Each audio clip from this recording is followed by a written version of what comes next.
Assalamualaikum warahmatullahi wabarakatuh. Halo, kembali lagi dengan Ibu Amala. Bagaimana anak-anak kabarnya, sehat? Semoga anak-anak selalu dalam kondisi sehat ya.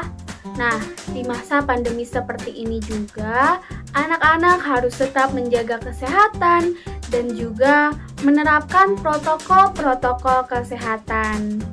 Nah, anak-anak juga harus tetap semangat dalam melaksanakan pembelajaran meskipun kita bertemu secara tatap maya melalui video-video pembelajaran. Tetapi anak-anak harus selalu dan harus tetap semangat dalam melaksanakan pembelajaran. Anak-anak hebat Indonesia tetap sehat, tetap kuat, dan tetap produktif di masa pandemi. Sekarang, Ibu hadirkan ice breaking nih untuk menumbuhkan rasa semangat kita sebelum memulai pembelajaran, yaitu namanya adalah tepuk gembira. Nah, nanti akan Ibu contohkan terlebih dahulu.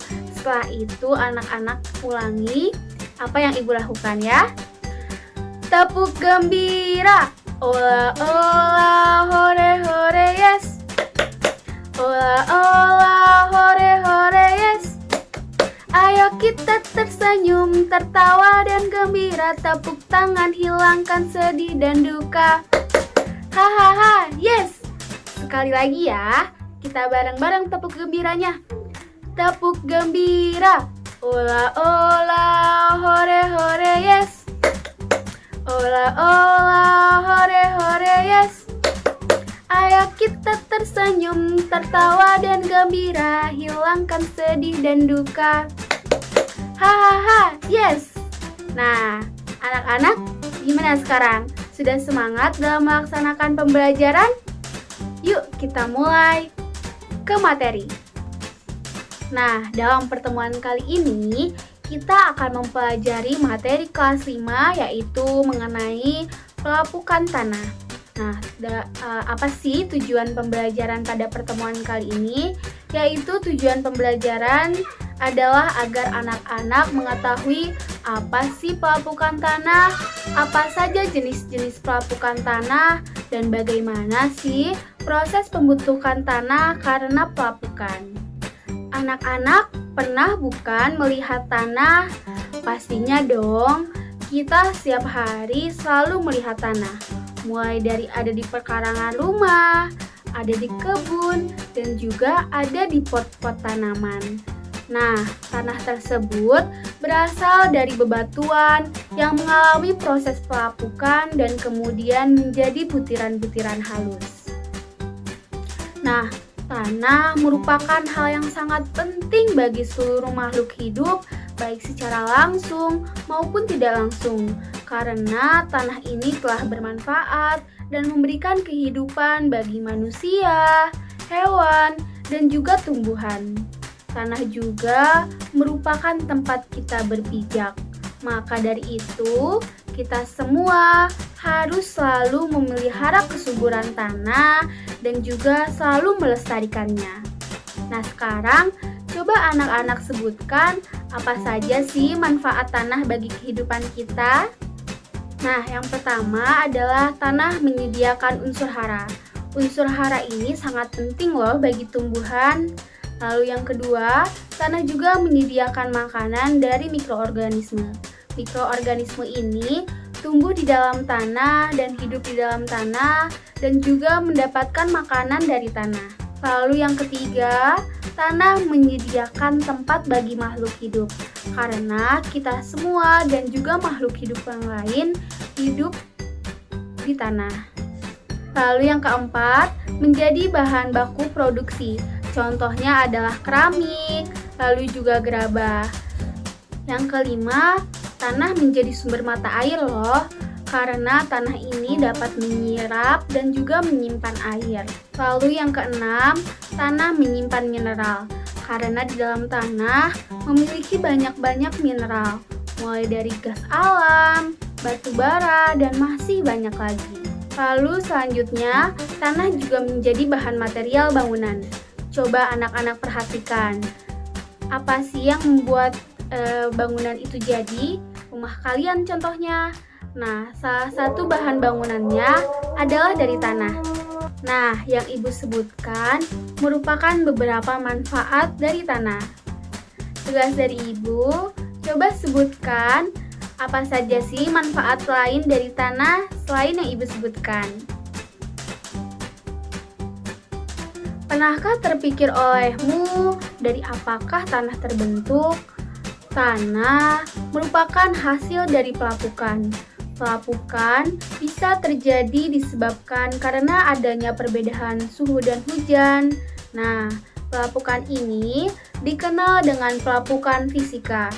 Selain itu, pelapukan juga dikarenakan oleh tanaman atau tumbuhan-tumbuhan.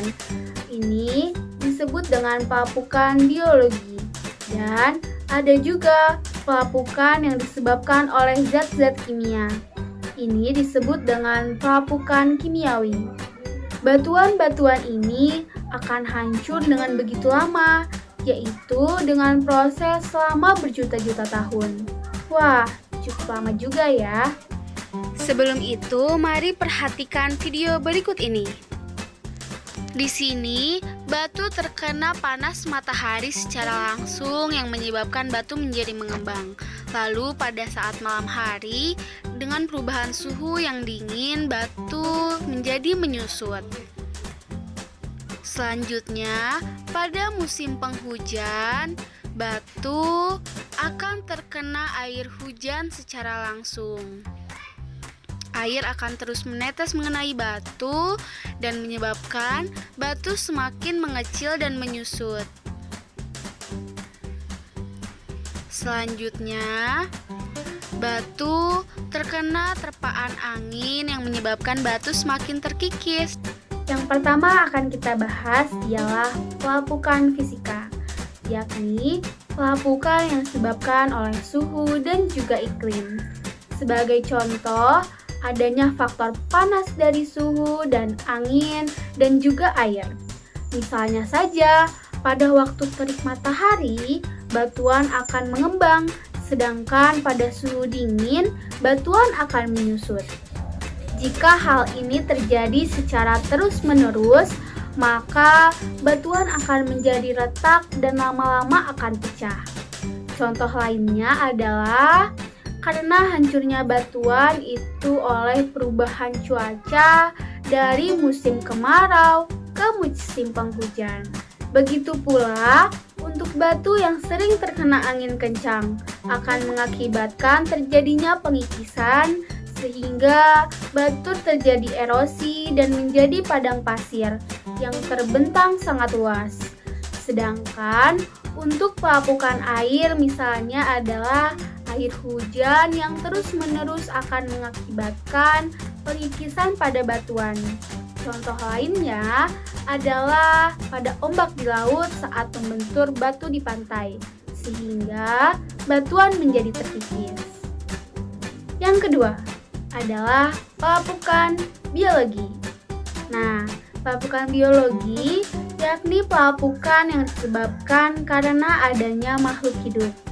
Contoh dari pelapukan organik atau biologis ini adalah hancurnya bebatuan karena adanya tumbuhan, lalu juga lumut, ataupun bakteri-bakteri yang menempel dan hidup di atas bebatuan tersebut. Tumbuhan yang hidup di atas bebatuan dapat menyebabkan batu menjadi pecah. Nah, apakah anak-anak pernah melihat bebatuan yang ditumbuhi oleh lumut ataupun tumbuhan-tumbuhan lain? Nah, lumut-lumut tersebut dan juga tumbuhan-tumbuhan tersebut dapat menyebabkan bebatuan menjadi pecah dan juga menyebabkan pelapukan pada bebatuan.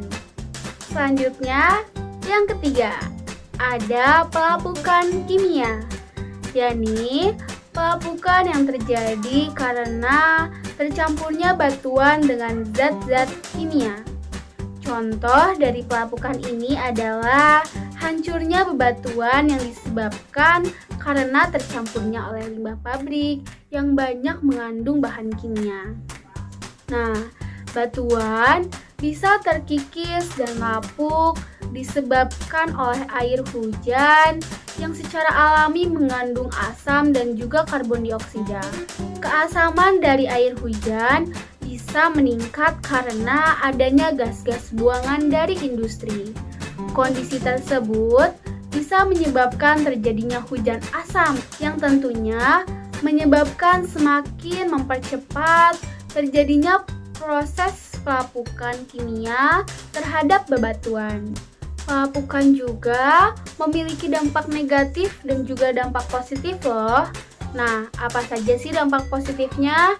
Dampak positifnya diantaranya adalah aktivitas pelapukan ini dapat menghasilkan bentuk muka bumi yang indah dan juga menjadi objek wisata.